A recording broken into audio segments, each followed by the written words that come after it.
Bismillahirrahmanirrahim. Assalamualaikum warahmatullahi wabarakatuh.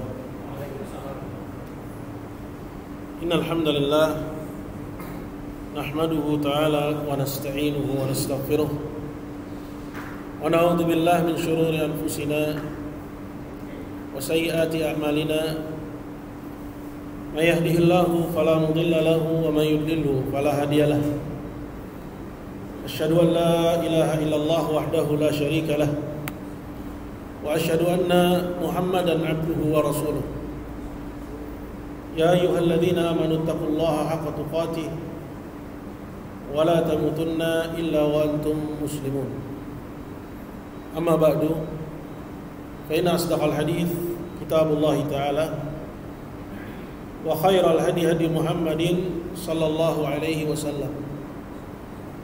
Syarrul umuri muhdatsatuha fa inna kulla muhdatsatin bid'ah wa kulla bid'atin dhalalah wa kulla dhalalatin finnar. A'adzani Allah wa iyyakum minan nar. Hadirin kaum muslimin, muslimat dan juga bapak-bapak, ibu-ibu sekalian yang dimuliakan oleh Allah Subhanahu wa taala. Alhamdulillah, pertama-tama marilah kita manjatkan puji syukur kita kehadirat Allah Subhanahu wa taala, di mana pada siang hari ini kita masih diberi oleh Allah Azza wa Jalla kesehatan dan juga kesempatan. Dua nikmat yang Allah Subhanahu wa taala berikan kepada hamba yang sepatutnya kita sebagai hambanya benar-benar memanfaatkannya dengan sebaik-baiknya. Dan tidak ada di sana satu amalan yang lebih baik, khususnya di zaman yang penuh dengan ujian dan cobaan serta fitnah seperti sekarang ini, melebihi seseorang menuntut ilmu agama. Kata Nabi kita Muhammad sallallahu alaihi wasallam, ni'matani maghbunun fihi ma katsirun minan nas, as-sihhatu wal faragh. Ada dua buah nikmat banyak manusia tertipu hingga tidak pandai dalam memanfaatkannya. Nikmat tersebut adalah nikmat kesehatan dan nikmat waktu luang. Dan menuntut ilmu agama merupakan amalan yang agung, karena dengannya seorang mengenal Rabbnya Jalla wa'ala, yang menjadi tujuan dan maksud dari adanya kita di dunia. Sebagaimana Allah Azza wa Jalla firmankan dalam Al-Quran, "Wa ma khalaqtul jinna wal insa illa liya'budun." Tidaklah aku ciptakan jin dan manusia melainkan untuk beribadah kepadaku saja. Bagaimana beribadah kepada Allah sedangkan kita tidak mengetahui apa saja perintah Allah dan tidak mengetahui pula apa larangan Allah Subhanahu wa taala kepada kita? Maka sudah sepatutnya seorang muslim yang Allah Subhanahu wa taala berikan kepadanya kesempatan hidup di dunia untuk mengetahui aturan-aturan Allah, perintah dan larangan Rabbnya Jalla wa Ala, agar dia bisa menunaikan fungsi dan tugasnya yang menjadi sebab adanya dia di dunia. Dan menuntut ilmu agama merupakan amalan yang memiliki keutamaan yang besar, dan sebab Allah mudahkan seseorang mencapai syurga Allah Azza wa Jalla, yang menjadi tujuan dari semua yang hidup di dunia, untuk mendapatkan kebahagiaan duniawi dan juga kebahagiaan ukhrawi. Nabi SAW mengatakan, "Man salaka tariqan yaltamisu fihi ilman sahalallahu lahu bihi tariqan ilal jannah." Barang siapa menempuh jalan guna mencari ilmu, maksudnya ilmu agama, maka Allah Azza wa Jalla akan mudahkan jalan dia menuju surga. Hadis sedang salat zuhur yang dimuliakan oleh Allah Subhanahu wa taala. Pada siang hari ini kita akan melanjutkan pembahasan kitab Riyadhus Shalihin, di mana kita masih pada bab anjuran untuk menjaga sunnah dan adab-adabnya. Karena seorang muslim, Allah Azza wa Jalla perintahkan untuk mengikuti nabinya Muhammad sallallahu alaihi wasallam. Menjadikan nabinya sebagai tauladan, tidak hanya di lisan, melainkan juga pada perbuatan. Allah Subhanahu wa taala berfirman dalam Al-Qur'an, "Wa ma ataakumur rasulu fakhudhuhu wa ma nahakum anhu fantahu." Dan apa yang Rasul ajarkan kepada kalian, ambillah. Dan apa yang Rasul larang dari kalian, maka tinggalkanlah. Dan agar seorang tidak terjatuh kepada pelanggaran terhadap sunnah Nabi Muhammad sallallahu alaihi wasallam, maka dia harus tahu, karena melanggar sunnah Nabi sallallahu alaihi wasallam ancamannya besar. Wa may yushaqiqir rasula min ba'di ma tabayyana lahul huda wa yattabi' ghayra sabilil mu'minina nuwallihi ma tawalla wa nuslihi jahannam wa sa'at masir. Barang siapa yang durhaka kepada rasulnya setelah jelas baginya jalan petunjuk, kami akan palingkan kemana dia mau berpaling, dan kami masukkan dia ke dalam neraka jahanam, dan jahanam itu adalah seburuk-buruknya tempat kembali. Jadi Bapak hadirin dimuliakan Allah, penting bagi kita untuk kita tanamkan dalam diri kita. Kita sebagai muslim punya kewajiban, melebihi kewajiban kita terhadap kedua orang tua kita, terhadap keluarga kita. Kewajiban untuk mempertahankan hidup kita dengan bekerja mencari makan, cari penghidupan. Itu kewajiban kita kepada Allah dan kepada Rasulnya Muhammad sallallahu alaihi wasallam. Ini adalah kewajiban yang paling tinggi yang Allah Subhanahu wa taala bebankan kepada umat Islam. Nah, pembahasan yang akan kita bahas pada siang hari ini adalah hadis yang ke-160 dari kitab Riyadhus Shalihin, yaitu tentang keharusan menjaga sunnah berupa meluruskan shaf di dalam salat.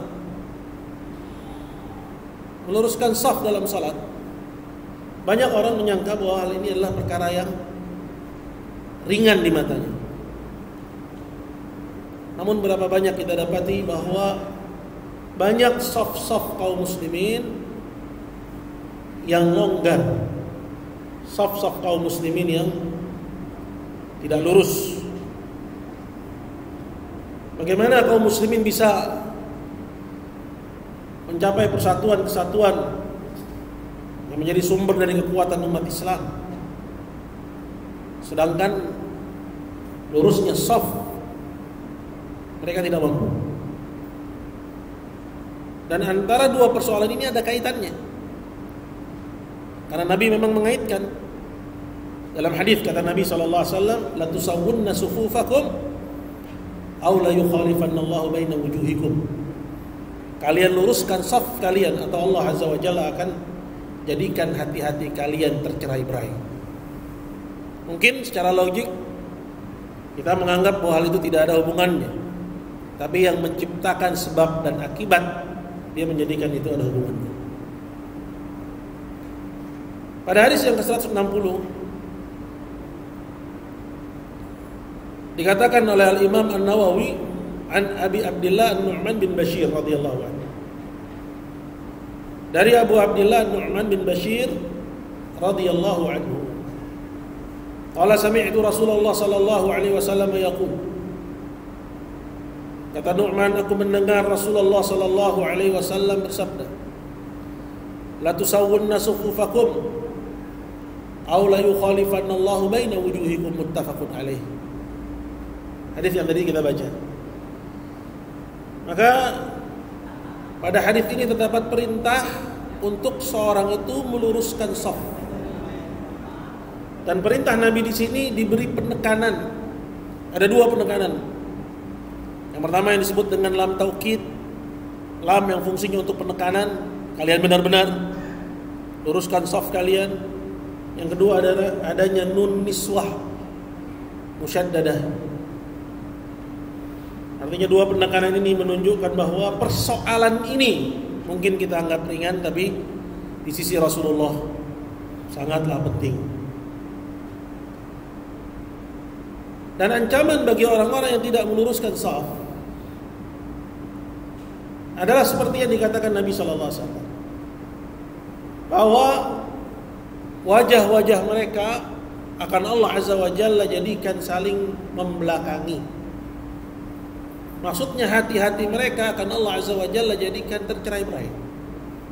Sulit untuk umat Islam ini mencapai persatuannya, kesatuannya, sedangkan salat itu diantara fungsi dan tujuannya adalah untuk menyatukan hati-hati umat Islam. Tapi ketika umat Islam tidak mau meluruskan shafnya, tidak mau merapatkan shafnya, maka ancamannya bahwa Allah azza wa jalla akan jadikan hati-hati mereka tercerai-berai. Qala muttafaqun alaih, hadisnya diriwayatkan oleh Al-Bukhari dan Muslim. Hadirin muliakan Allah, maka dalam salat, di samping ini kewajiban bagi seorang imam. Jadi imam sebelum memulai memimpin salat, dia wajib untuk menghadapkan wajahnya dulu kepada makmum untuk meluruskan shaf para makmumin, para makmumnya. Jadi lurusin dulu itu sebelum dia mulai takbiratul ihram. Kemudian apabila shaf itu telah lurus, maka baru dia memulai salatnya. Maka dia perintahkan dengan lafal yang dituntunkan Nabi SAW dengan bahasa Arab, atau dia bisa juga menggunakan bahasa Indonesia. Tolong luruskan shaf misalnya, boleh.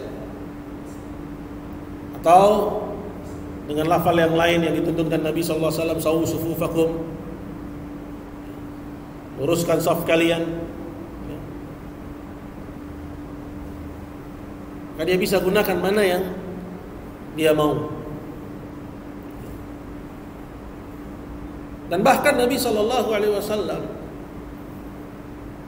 seperti akan disebutkan dalam hadis berikut, beliau meluruskan shaf para sahabatnya dalam salat diibaratkan seperti orang yang sedang meluruskan anak panah. Dimana kalau anak panah itu bengkok, maka tidak akan tepat sasaran. Sedetil itu Nabi SAW meluruskan shaf. Seserius itu Nabi SAW dalam meluruskan shaf. Disebutkan oleh Imam Nawawi selanjutnya, wa fi riwayatin di Muslim. Dan dalam sebuah riwayat yang diriwayatkan oleh Al-Imam Muslim, karena Rasulullah sallallahu alaihi wasallam yusawwi sufufana. Dulu Nabi sallallahu alaihi wasallam meluruskan saf-saf kami. Hatta ka'annama yusawwi bihal qidah. Sampai-sampai seolah-olah ketika itu Nabi sedang meluruskan anak panahnya. Hatta idza ra'a an qad aqalna an. Hingga ketika beliau melihat bahwa kami sudah meluruskan saf kami. Thumma kharaja yauman. Kemudian satu hari beliau sallallahu alaihi wasallam pernah sebelum memulai salatnya, hatta keadaan yukabbir, hingga ketika itu beliau hampir saja bertakbir, fara'a rajulan badiyan sadruh. Di situ Nabi sallallahu alaihi wasallam melihat ada orang dadanya lebih maju dibanding yang lainnya. Tinggal lurus kan? Ya.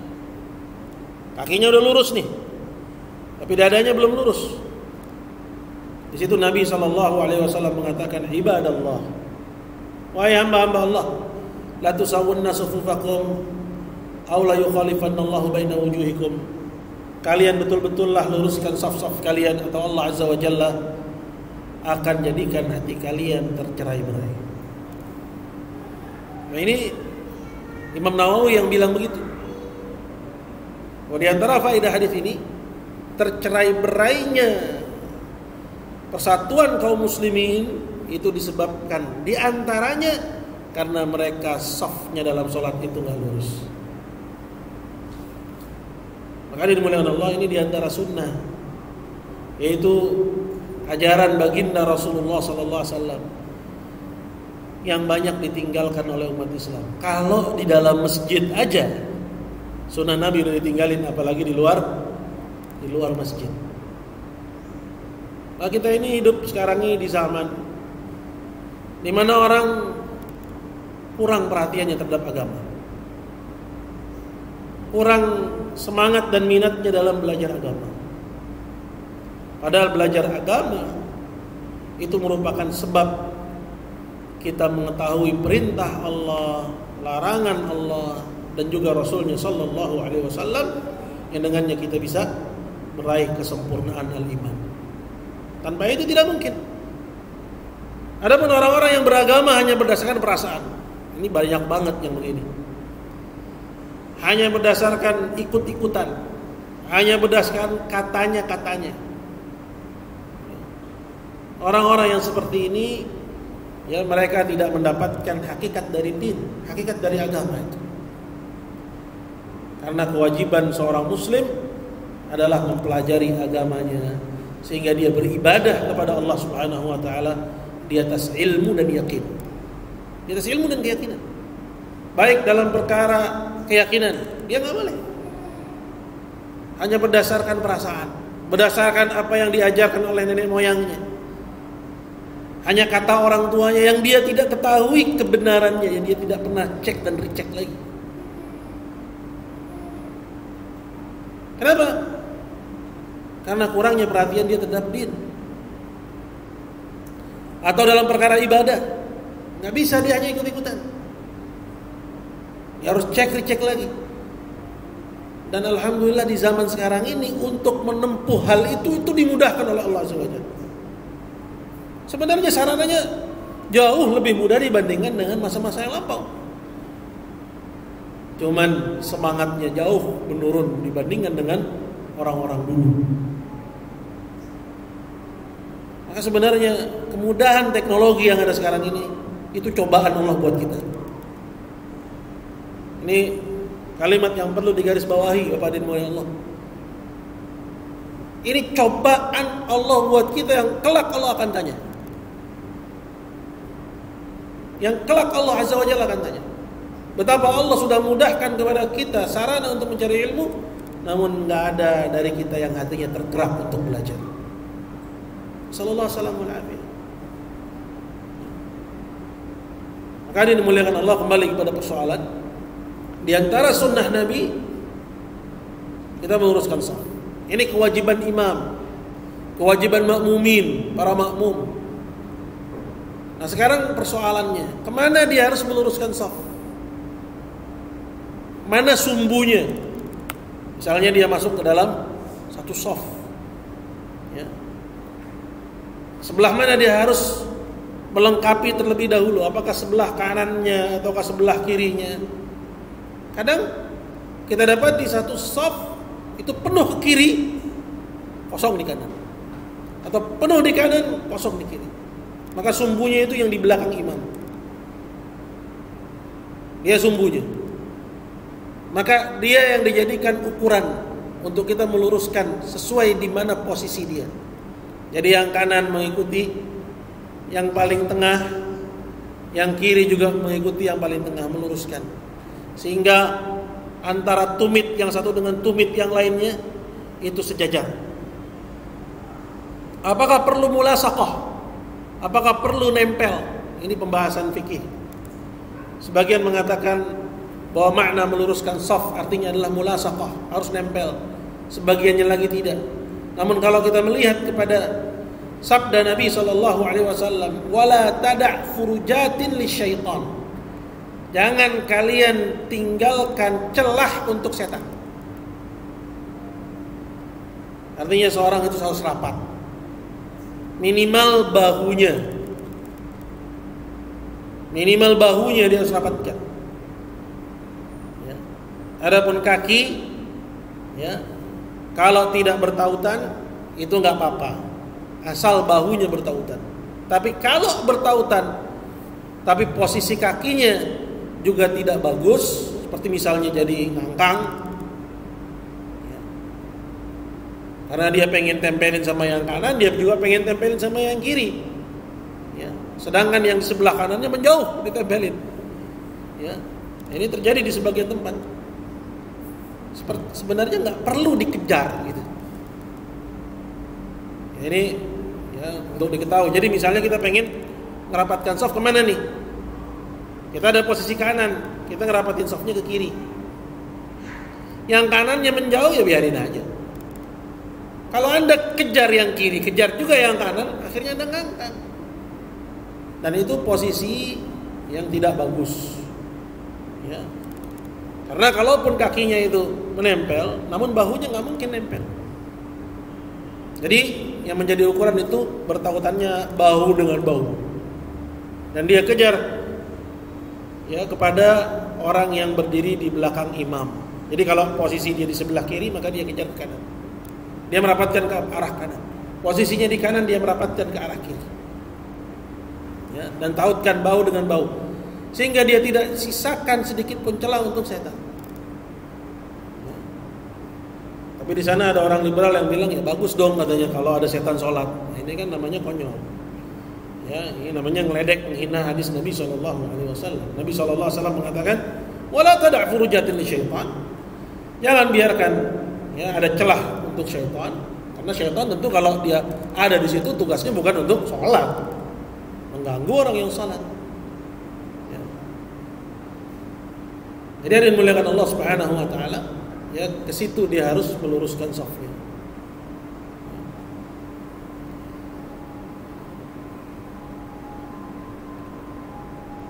Kemudian di hadis yang ke-161 ini berkaitan dengan disunnahkannya untuk memadamkan api. Maksudnya lampu ya di waktu malam. Ya. Nah, ini berkaitan dengan ya tempat-tempat yang penerangannya masih menggunakan api. Ya. Adapun lampu seperti di zaman sekarang ya tentu ini tidak termasuk. Ya, tidak termasuk. Ini kembali kepada Anda suka ya lampu nyala atau lampu mati aja. Ya, dia tidak bisa dikiaskan dengan api. Allahu a'lam bishawab. Ya. Karena ya api itu ya dia ya, bisa membahayakan atau potensi bahayanya lebih besar daripada lampu. Ya. Nah, di antara sunnah yang diajarkan Nabi SAW bagi tempat-tempat yang masih menggunakan ya, lampu dari api, ya, petromak misalnya, dan yang ya, sejenisnya, di malam hari Nabi SAW ya, menganjurkan kita untuk memadamkannya. Berkata Imam Nawawi rahimahullah taala, qala an Abi Hurairah an Abi Musa, dari Abu Musa qala ihtaraqa baitun bil Madinah, ada sebuah rumah yang terbakar di Madinah ala ahli, sehingga penghuninya ikut terbakar minal lail, di waktu malam.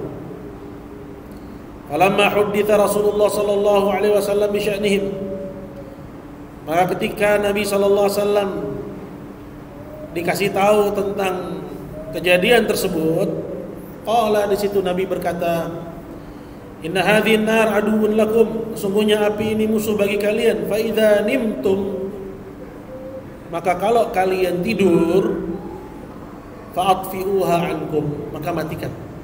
Jangan biarkan api itu dalam posisi masih nyala. Ya.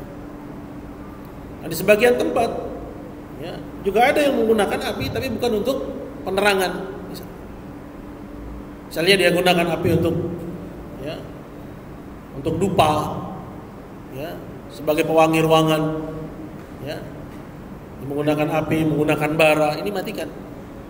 Ya, walaupun sudah ada lampu, tapi kadang dia gunakan ya api itu untuk dupa, ya. Biasanya orang Arab, ya, dan orang Chinese juga menggunakan dupa. Ya. Kemudian budayanya kita ambil sebagai pewangi, kita pakai dupa. Ya. Nah, ini dimatikan. Ini juga ya termasuk karena itu memiliki potensi yang membahayakan. Nah, dalam hadis ini kita mengetahui bahwa di antara sunnah Nabi Sallallahu Alaihi Wasallam, semua yang memiliki potensi membahayakan harus dihindari. Sebagaimana dalam hadis yang lain Nabi Sallallahu Alaihi Wasallam mengatakan, la darara wa la dirar. Jadi syariat ini harus menjauhi semua yang sifatnya ya membahayakan. Ya, semua yang sifatnya membahayakan. Dan juga nggak boleh seseorang membahayakan orang lain. Tindakan apapun yang berbahaya atau membahayakan orang lain itu harus dihindarkan. Dari sini kita juga mengetahui agungnya syariat Islam. Bahwa Islam itu datang untuk kemaslahatan manusia, untuk kebaikan mereka, demi kelangsungan hidup manusia. Maka semua yang berbahaya dan membahayakan itu harus dihindarkan. Kata Nabi SAW, fa idza nimtum, kalau kalian tidur, berarti kalau tidak tidur, boleh nggak menggunakan api walaupun di malam hari? Boleh. Seperti untuk perapian, ya, di tempat yang memang sudah ada listrik, tapi butuh untuk ya perapian, untuk menghangatkan ruangan, ya, di iklim-iklim yang dingin, listrik ada, ya, tapi listrik tidak memberikan kehangatan, maka dia punya pengapian di situ. Nah, kalau kita nggak tidur dibiarkannya, tapi kalau kita tidur kan dimatikan. Maka harus dimatikan. Fa idza nimtum fa'atfi'uha 'ankum. Kalau kalian tidur, maka padamkan itu. Ya, demi mencegah hal-hal yang tidak diinginkan. Qala muttafaqun alaih. Hadisnya muttafaqun alaih. Baik, ini sunnah yang kedua. Jadi sunnah yang kedua apa? Memadamkan api, ya, atau misalnya seperti bara, ya, atau pengapian sebagai penghangat ruangan, ya, apabila seorang tidur di malam hari.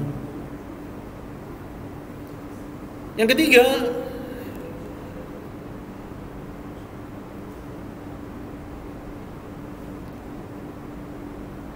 berkata Imam Nawawi rahimahullahu taala, qala anhu qala Rasulullah sallallahu alaihi wasallam, masih dari Abu Musa al-Asy'ari. Ya, sahabatnya yang meriwayatkan hadis adalah Abu Musa al-Asy'ari. Kata Rasulullah sallallahu alaihi wasallam, inna mathala ma ba'athani Allahu bihi minal huda wal ilm. Ini berkaitan dengan agama yang dibawa oleh Rasulullah SAW. Bahwa manusia dalam menyikapi ajaran Nabi SAW itu nggak sama. Nabi SAW menyebutkan ada 3 golongan. 2 golongan bisa mengambil manfaat sehingga dia bisa bermanfaat bagi orang lain.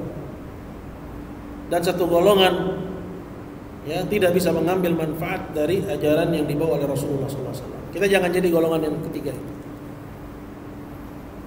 Kata Nabi SAW, perumpamaanku,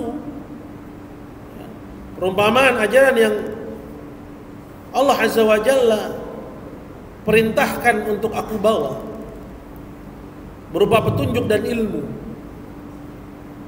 Ini menunjukkan bahwa ajaran yang dibawa Nabi SAW itu adalah petunjuk dan ilmu yang bermanfaat. Perumpamaannya kamatsali ghaitsin asaba ardan. Adalah seperti halnya ghaits. Ghaits itu adalah hujan yang deras.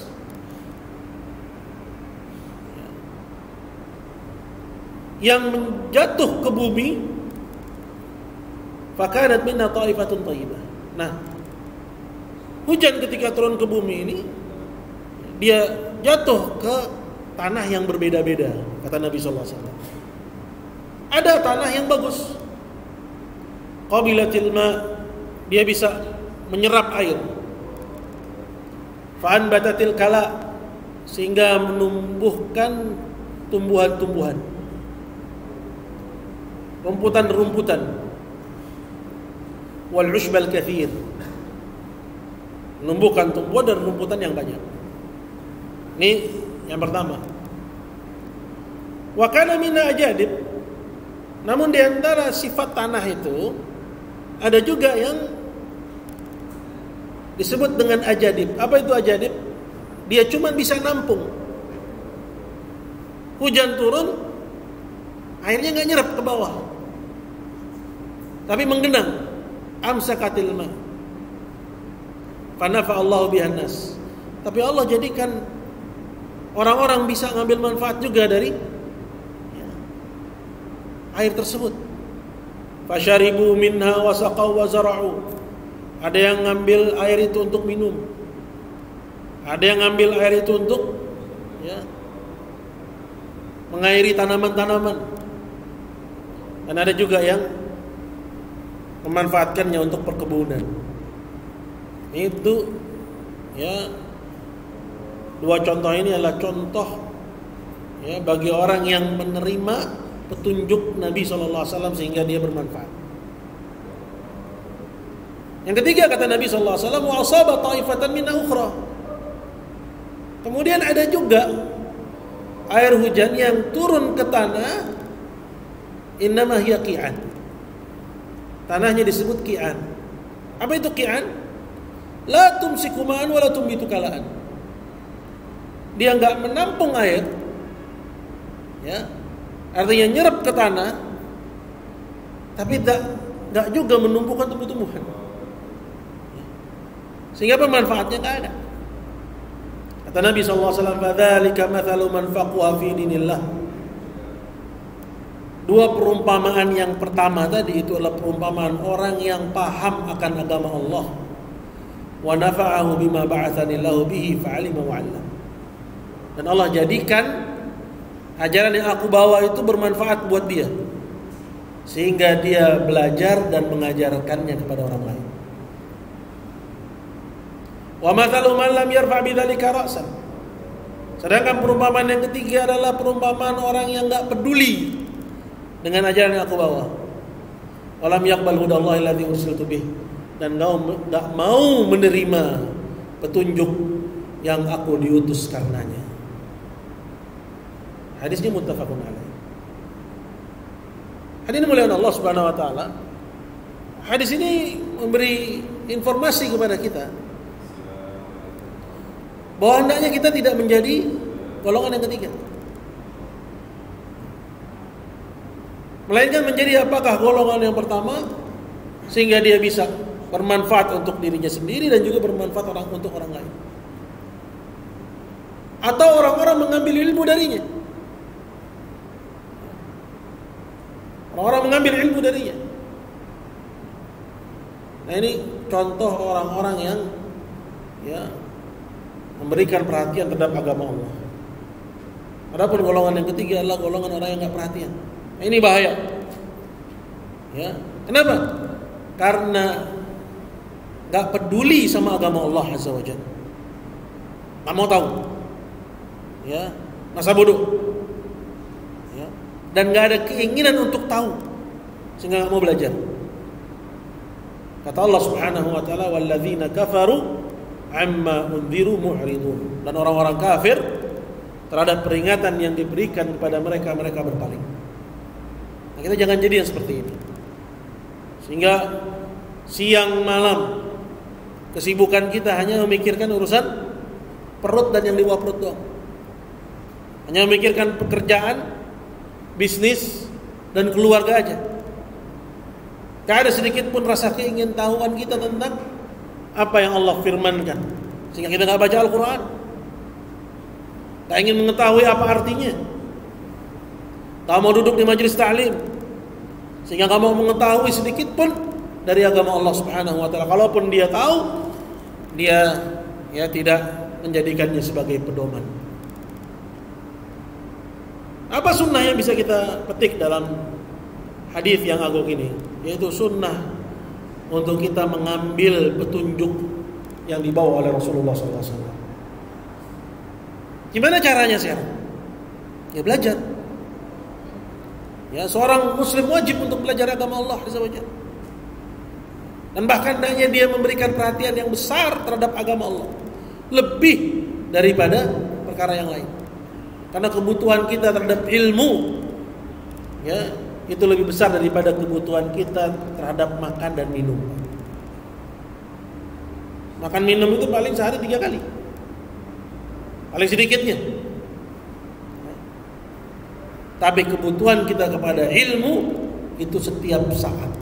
Setiap saat kita perlu mengetahui apa aturan Allah dalam perkara A, B, C, dan D.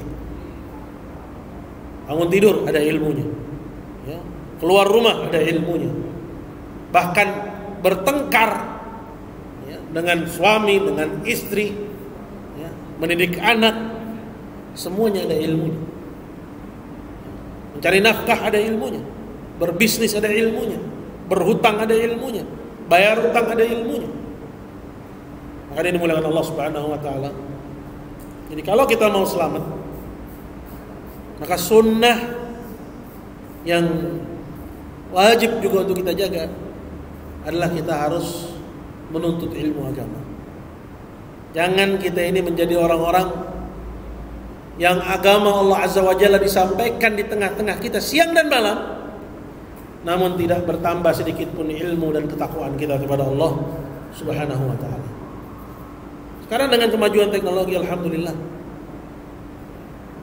agama Allah Azza wa Jalla disampaikan di setiap medan. Kalau dia mau, oleh media sosial dia bisa dapatin agama Allah. Melalui radio dia bisa mendapati agama Allah. Melalui tontonan dia bisa dapati agama Allah. Tapi kenapa dalam kondisi di mana agama Allah itu begitu mudah diakses, dia malah mengakses yang lain? Sehingga berlalu waktu dalam dirinya 24 jam, 7 hari dalam sepekan, 30 hari dalam sebulan, dan setahun, tidak ada tergerak sedikit pun dalam hatinya untuk mempelajari agama Allah. Ini bahaya. Ini bisa masuk ke dalam sifat keberpalingan, berpaling. Dan termasuk kekufuran kepada Allah Azza wa Jalla adalah kekufuran yang disebabkan karena keberpalingan.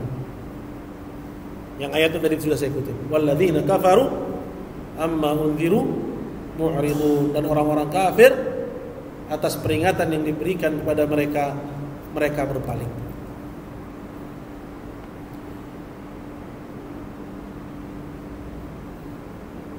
Yang keempat, ini hadis yang keempat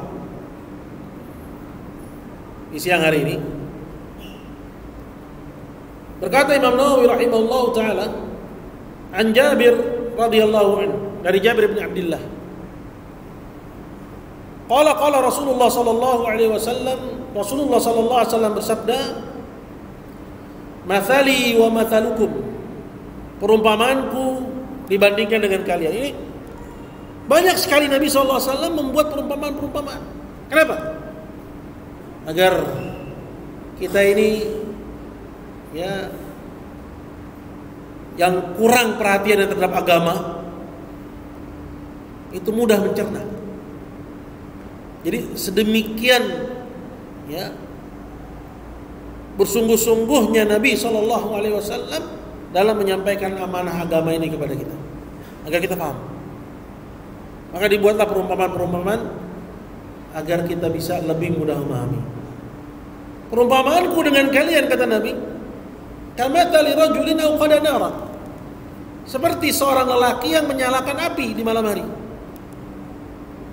Faja'ala al-janadibu wal farash yaqa'na fiha. Kalau kita nyalain api unggun di alam terbuka, apa yang terjadi? Maka binatang-binatang malam akan datang, laron, ya, semua yang terbang itu datang. Kalau dia udah dekat sama api, apa yang terjadi? Jatuh ke api. Jadi akan berjatuhan ke api itu. Wa huwa yadhubuhun na'na. Nah, si laki-laki yang menyalakan api di malam hari ini menghalau laron-laron itu dan binatang-binatang malam tadi dari terjatuh kepada api, ke dalam api. Kata Nabi, wa ana akhidun bi hujazikum 'anil nar. Dan aku, kata Nabi, menarik tali pinggang kalian dari terjatuh ke dalam api. Jadi kita ini perumpamannya ibarat binatang-binatang malam itu. Aku menarik tali pinggang kalian dari kalian terjatuh ke dalam api, wa antum tafallatuna min yadi, tapi kalian yang malah menepis tangan. Hadirin mulia Allah Subhanahu wa taala. Di sini kita dapati pentingnya seorang itu menerima petunjuk Rasulullah sallallahu alaihi wasallam. Karena petunjuk Nabi sallallahu alaihi wasallam itu dia ibarat apa? Jalan keselamatan. Namun ketika petunjuk Nabi sallallahu alaihi wasallam disampaikan, kemudian dia malah berlalu, ini ibarat orang yang sampai kepadanya hidayah namun dia malah menepis tangan Nabi sallallahu alaihi wasallam yang ingin menyelamatkan dia. Nah, kembali lagi, betapa banyak petunjuk Nabi sallallahu alaihi wasallam di zaman sekarang ini yang disampaikan kepada kita. Kemajuan dunia percetakan, kemudian juga dari buku cetak berubah menjadi e-book, ya, sehingga mudah untuk diakses. Namun ya, sayang ternyata kaum muslimin lebih suka mengakses yang lain, menghabiskan waktu untuk hal-hal yang tidak berguna sama sekali, sehingga waktunya habis dan dia tidak mendapatkan pahala sedikit pun, bahkan dia malah meraih dosa. Hadirin dimuliakan Allah Subhanahu wa taala. Maka hadis yang keempat ini mengabarkan kepada kita, ya, untuk seseorang itu menerima petunjuk Nabi sallallahu alaihi wasallam. Karena pada hakikatnya petunjuk Rasulullah itu adalah keselamatan. Adalah keselamatan.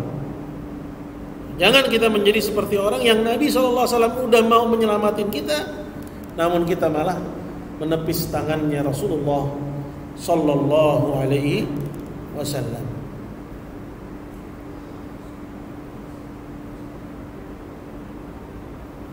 Kemudian di hadis yang berikutnya, ini hadis yang kelima di pengajian kita pada siang hari ini,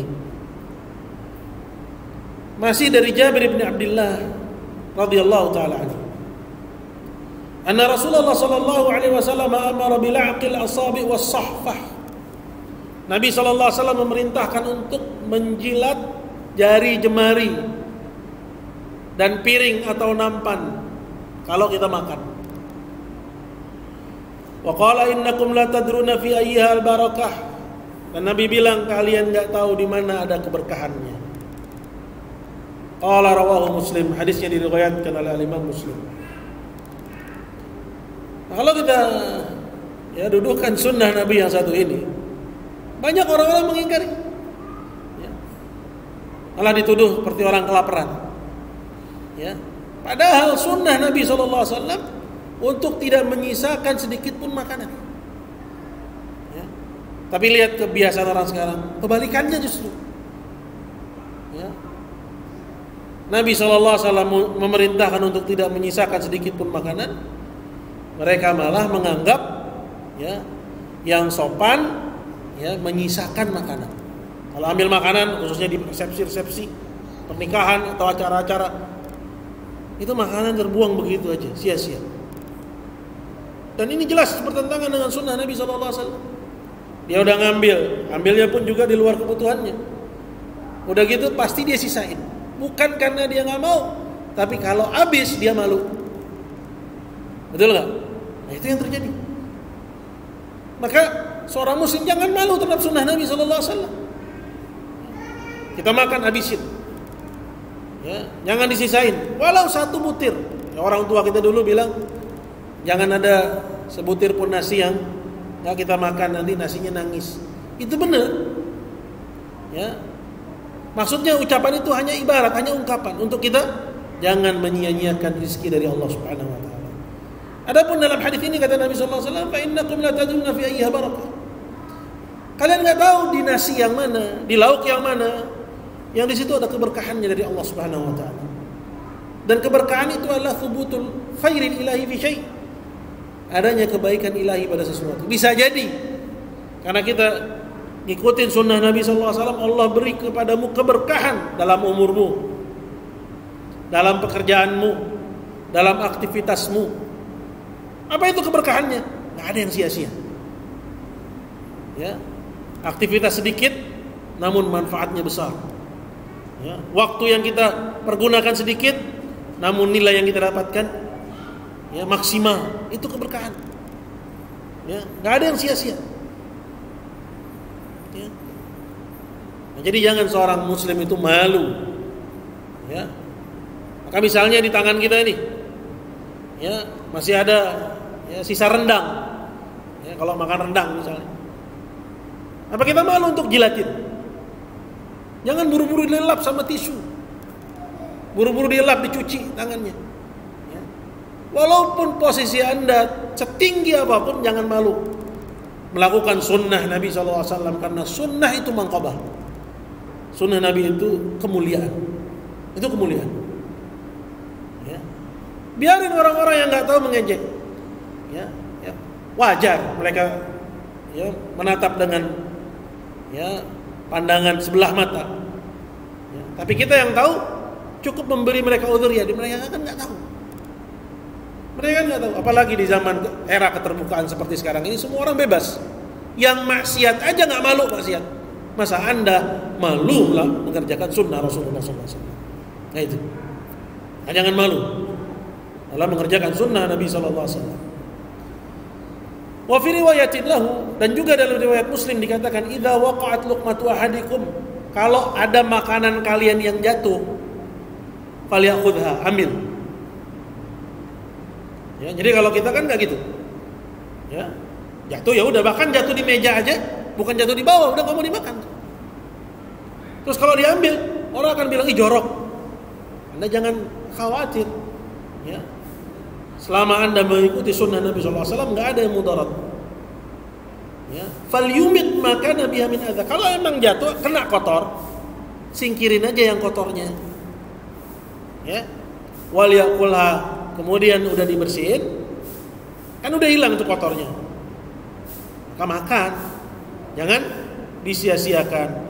Wala yada ali syaitan, dan jangan dia biarin itu untuk syaitan. Dan kalaupun misalnya ada yang tersisa dari makanan di rumah, ya, jangan dibuang. Sedangkan itu masih layak makan. Anda bisa kasih misalnya kepada orang yang membutuhkan.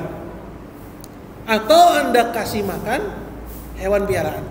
Anda punya ayam misalnya, punya kambing misalnya. Ketimbang Anda buang itu ke tempat sampah. Jadi sebisa mungkin jangan seorang itu menyia-nyiakan rezeki yang Allah Subhanahu wa taala berikan. Qala wala yamsah yadahu bil mandil. Dan jangan seorang yang lagi makan itu kemudian tangannya ini masih ya berisi makanan, buru-buru dia lap dengan tisu.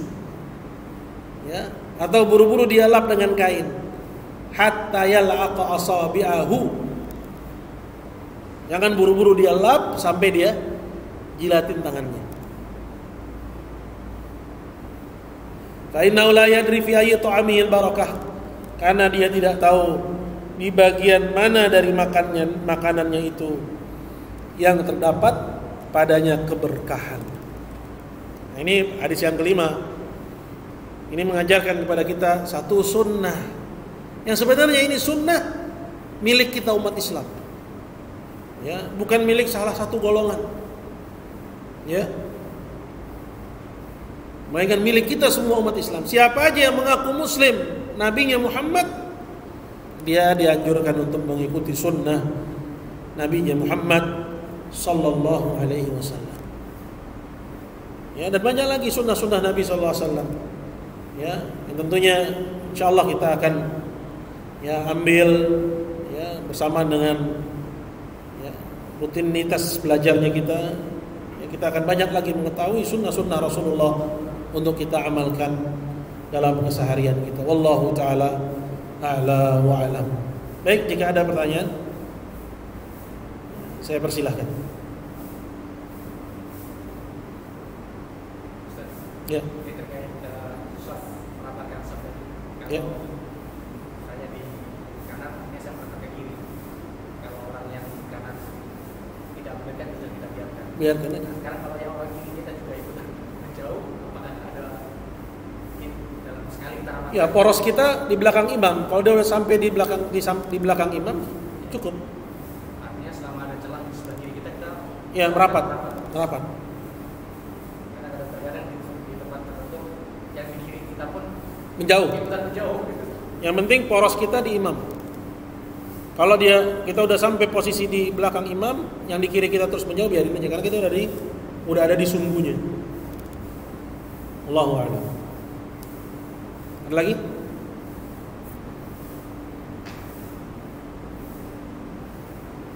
Ini ada pertanyaan kita Ustaz. Ya. Ustaz.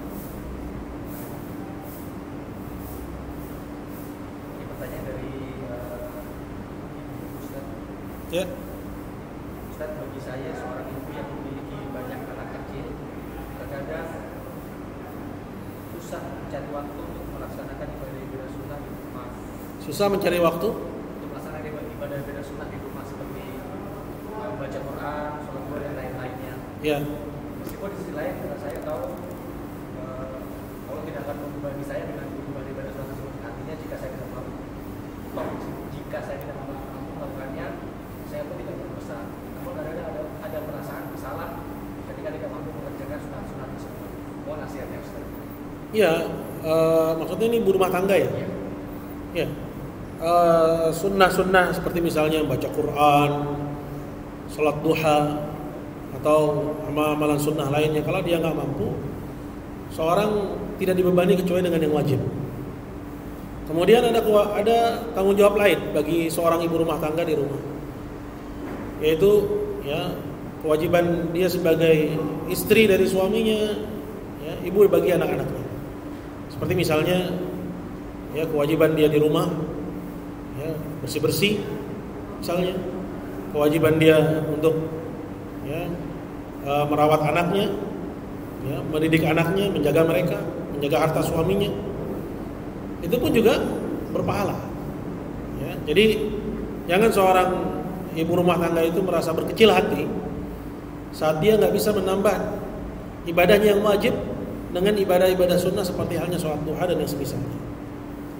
Namun hendaknya cukup bagi dia ya di samping kewajiban dia ya di rumah sebagai istri dari suami ataupun ibu bagi anaknya, untuk dia jaga ya 2 rakaat sebelum subuh dan witir ya setelah isya. Ya, insya Allah itu bisa.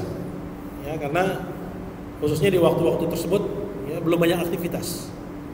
Ya, adapun di waktu duha kadang dia sibuk ya dengan aktivitas rumah tangga, ya, atau mungkin juga misalnya dia nggak mampu untuk ya puasa sunnah karena mungkin dia masih menyusui dan misalnya, maka dia jangan berkecil hati. Ada ya kewajiban-kewajiban atau sunnah-sunnah yang jauh lebih utama bagi seorang ibu ya dibandingkan itu. Ya, itu yang tadi disebutkan. Tapi paling tidak dia tidak tinggalkan dari sholat sunnah 2 rakaat sebelum subuh, ya, disebut dengan 2 rakaat fajar, dan sholat witir setelah isya. Insya Allah itu cukup. Kalau memang dia punya kelonggaran, dia bisa tambah dengan ya sholat duha dan yang semisal. Allahu a'lam.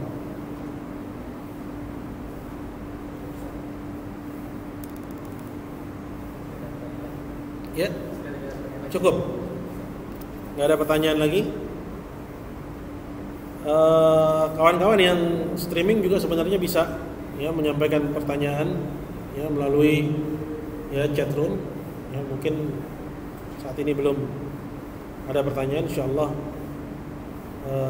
di waktu yang akan datang ya itu bisa dimanfaatkan. Allahu a'lam bishawab. Mungkin kita cukupkan Pak Irfan. Ya, hari ini muliakan Allah. Demikian kajian di siang hari ini, itu kajian kitab Riyadhus Shalihin yang kita baca ya, sudah cukup lama dan telah sampai kepada hadis yang ke 165 67 ya 164 ya. Semoga Allah Subhanahu wa taala mudahkan bagi kita untuk ya senantiasa mempelajari agamanya dan mengamalkannya. Inna waliyudzalika wal qadiru alaih. Kita cukupkan kajian kita di siang hari ini. Kita tutup. Subhanakallahumma wa bihamdik, asyhadu an la ilaha illa anta, astaghfiruka wa atubu ilaik. Assalamualaikum warahmatullahi wabarakatuh. Amin wa iyyakum.